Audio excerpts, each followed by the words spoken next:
We have a guest in studio today. She could be talking broken bones, I suppose, because she actually knew Evil Knievel.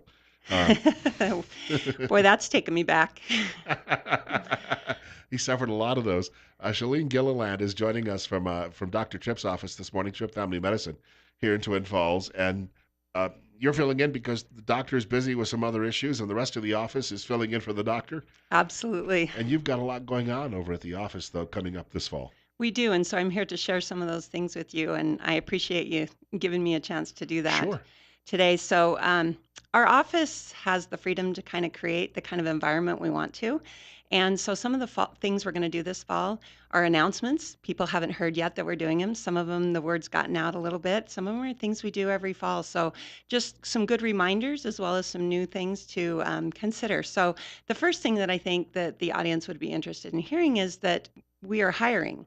So we say that we're always accepting new patients. Well, at some point, the more patients you accept, the more people you need to help them. And we want to make sure that our patient to staff ratio never gets too tight, that we always have enough time for our patients. And so one of the things that the trips are sure to do is have enough staff on hand to help. So the kind of positions that we are looking for right now are LPNs and our medical receptionist or our front desk staff and billing. So you may not be just someone who does one of those things. You may be someone who does both of those things. Maybe you're an LPM who's crossed over to the billing side. Or maybe you're also a cosmetologist who loves the receptionist side of things. As you know, we do a lot of cosmetic skincare. And so when we meet the right person and we interview them, then we'll know how to fit them into our schedule. So it's hard to say that we're just hiring an LPN just to take care of the clinical side of things, or that we're just hiring someone to answer phones. Because in our office, we have the freedom to do a lot of things. And hence, me on the radio, I get the freedom to do lots of things. You referenced the billing. Now, I know a lot of people who do billing in other businesses. Medical billing is a little different. Does it require that background, that medical billing background? So it's interesting that coding is definitely an aptitude. So it's definitely something that you've got to like to do. You've got to put the puzzle Hmm. together, to take what the experience was and turn it into a logical code or a sequence of codes so that the insurance company understands what took place. So many people go and take coding classes or they become certified in that. We are fortunate in the position that that's not required for the position, because we'd rather hire the person with the right aptitude to fit within our staff, the right personality, a person who's flexible, a person who has the positive nature that we really look for, and the rest can be taught. I was going to say the hours are pretty good too. I mean, you're not working a lot of late nights and weekends. Absolutely not yet. Yeah. Now, I say that because our patients are really hoping that we'll extend our hours a little bit and offer some of those more urgent care type hours. But at this point, yes, Monday through Friday, 8 to 5 is our general hours. Now, if someone wants to apply, do they just drop by the office? Well, they have a couple different options. Okay, there's an email that they can send their resume to, and I would encourage a cover letter as well. That helps us to get to know you personally as well. That cover letter and resume can be sent to office Hmm. at trippfamilymedicine.com if you want to send it via email. If you happen to have access to a fax machine, which in this day and age, we don't think anybody uses those anymore, but the medical world lives by them. So we have our fax machine, area code 208-933 4400. That's 933-4400. Fax that to us. But Bill, what I'd really suggest is getting dressed up and bringing it on in, Yeah. because we really do put a lot of weight, not just on experience, but on that temperament. And just so you can actually get to chat with the person for a couple of minutes. Yes, yes, that's wonderful. And not that we're always available, but the front desk staff is always there to take that resume. That's how I got my first radio job. I walked in and I was talking to the receptionist, and a fellow behind the desk stopped and started asking me questions. He was the president of the company. So You that never made it know who you're going to talk to. That's absolutely very true. true. Be prepared. When my son went into the mall to look for a job and he was just going to go with his friends door to door, and I said, absolutely not. Let me give you a few tips. Get dressed up, go by yourself. Right. And so we're not going to be hiring until about mid-October. So you do have some time to put together your resume. And what I want to tell your listeners is share this message with someone you know within the industry that you would like to have treating you. If you say, this person's awesome, I would love them to be there when I got there, kind of thing. That's the kind of people that we would really love to have on staff.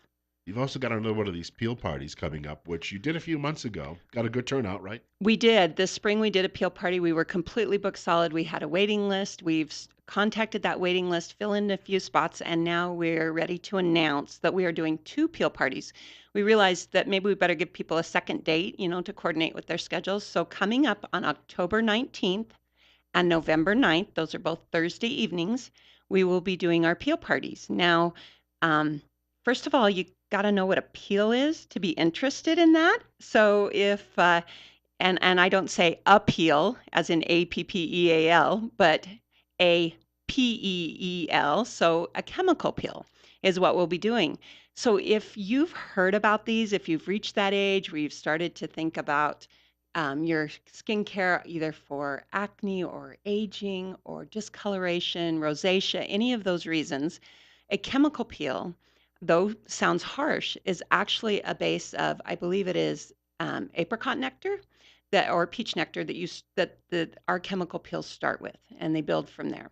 And so, um, if you are kind of interested, but you're not really sure Right. what this is, you've not heard enough about it, you want to learn a little bit more, we are actually doing a seminar, a free seminar before the peel parties, so that you can come and dive into all the information that's available.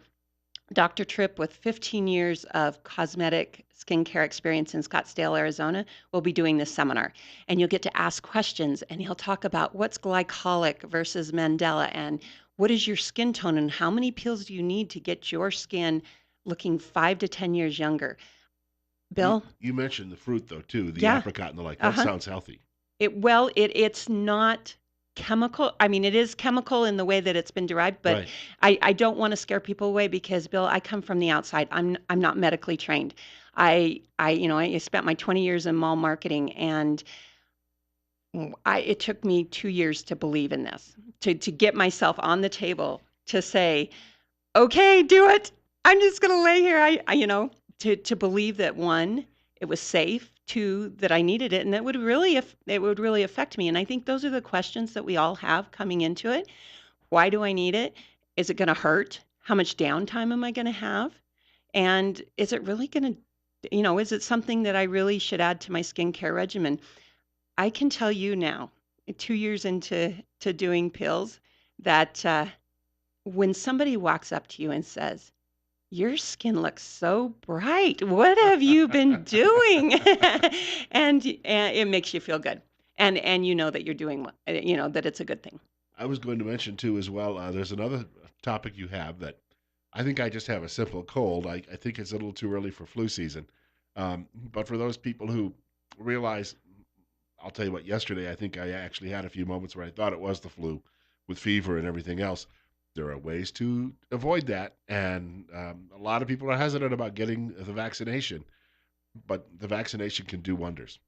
It can. The vaccination, they've come a long ways. I remember when I was a young kid, my father said, "Oh, you don't need that. It's last year's flus." And in some regard, that's true because that's all we have to go on. We don't know what strains are developing into at this point. But we live in Idaho, and there's a chance that those flus haven't made it here. And by having those vaccinations, we are that much more safe. Now, what's interesting is I went to a training, and again, keeping in mind that I'm not coming into this from a clinical standpoint, I'm coming in as an outsider going, why should I get my flu shot? And what we hear a lot is, oh, I got sick after I got it. You're not guaranteed not to have a reaction. And that's what we try to tell people is if you have a reaction to the flu shot, it is an nth time the quality of what you would have gotten if you would have gotten the flu. And so don't be surprised if you have a little bit of a reaction, and so that they're not freaked out when that happens. Some people do, some people don't, and a lot of it's in the administration of it. If you don't put it in the right place, Right. it might hurt. And so we are qualified to help you do that. And I want to encourage you to go to your primary physician for your flu shot and not to a place that can't also analyze your health care at the same time. I had an employer that used to actually sponsor these for us, And I got that one fall. I got the shot, and I had a very mild. I had a reaction, but it was very Yeah. mild, and but I was healthy the rest of the winter. Awesome. And we can do those flu shot clinics for employers. So if you would like us to come to your office and basically kind of like a little flu shot factory, it'll just boom, boom, boom and be out of your hair. And we'll provide the information to your employees, some packets, some things so that they can make that choice. But many employers wish that you would do that so that they would much rather pay for the cost of the flu shot than to pay for the Right, time off. right. You've convinced Janice to do this, right? I'll get on Ms. Degner pretty heavy if that's what I need to do. Also, you mentioned the coat drive, and we've got a slight reminder this week of what's coming, and it's going to get a lot colder. And there are predictions, in fact, that this winter, we're praying, but that this winter could be worse than last winter. And there are people out there who just simply have either a threadbare coat or no coat at all. Okay, so Bill, you just brought up two issues there, and I know sometimes the person who sits across from you on this microphone can Right. take you on in a controversial situation, and you just said that God forbid we should have a horrible winter, and you're talking to a snow lover. So Yeah. last winter was my most favorite winter ever. So, but I did have a good coat, and that was a huge blessing. You know, I had a car that worked and good tires, so I hope that everybody can have those same blessings, and that's why we're doing this coat drive. Is we started early than most coat drives because we recognize that this is the time you're pulling the boxes out of the garage, you're pulling the coats out of the back of the closet, you're trying them on the kids, you're realizing that they just don't fit anymore, and what can you do with it? Well, if you'll bring the coat to our office, and we're at 1411 Fillmore Street, so we're across from the post office, and I often tell people, how do you get into our office? Well, you can only turn into the post office one way. So instead of turning into the post office, you turn into our office, and we're Right. just right there. And if you'll bring those coats to us, then about the 1st of November, mid-November, I think we take those to Valley House, and they are so appreciative. They are able to stock the whole winter. So you say, well, that might be a little late. Well, people arrive at Valley House all through the season, and so they're ready for them. And you reference the kids. Sometimes you buy your kid a coat, and they grow so fast that one season later it still looks like new, and yet it doesn't fit any longer. We got all varieties. Let me tell you, last year when we did this, we had everything from nice, heavy um, men's coats all the way down to some jackets and different things, and every single one of them was appreciated. I ran into a lady the other day who said, my husband's got 4 extra jackets in the closet. So I wrote down the name of our business. I said, bring them on over. We'd love to include those in our donations. So our goal is right around 70 coats each year. Last year, I believe we delivered 115. So we really, really appreciate the Right. support. And I would probably say that wives are the deciding factor in a lot of these decisions when it comes to too many clothes in the closet. Most men have heard that. Why do you still have that? Question comes up. It's a security thing, you know.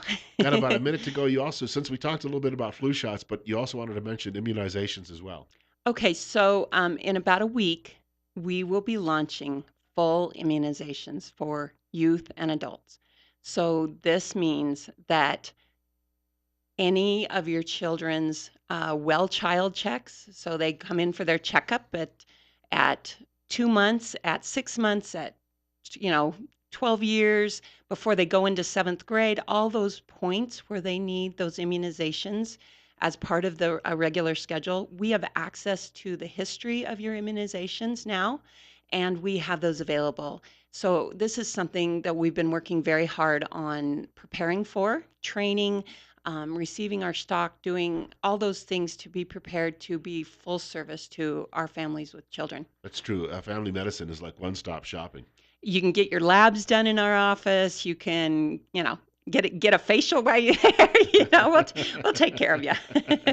You'll be walking out a new man or woman. That's Yeah. right. That's what we hope because life's too short not to feel good. Aha. See, I didn't have to say it today. Want to thank you for coming by. Thank you, Bill. It's been a pleasure. Well, you act like you've done it before. I've been on the radio a few times over the years. There you go. Coming up on 9 o'clock, want to thank Shellien Gilliland for joining us from Tripp Family Medicine this morning. And we're at 51, a very slow-moving thermometer this morning. Not going to get a lot warmer. We've got news coming up next, and then Got to share a quick story with you in the next hour about a woman who practices or claims to practice witchcraft and says she's been casting spells on politicians. Well, one, you fill in the blank and guess which one that is.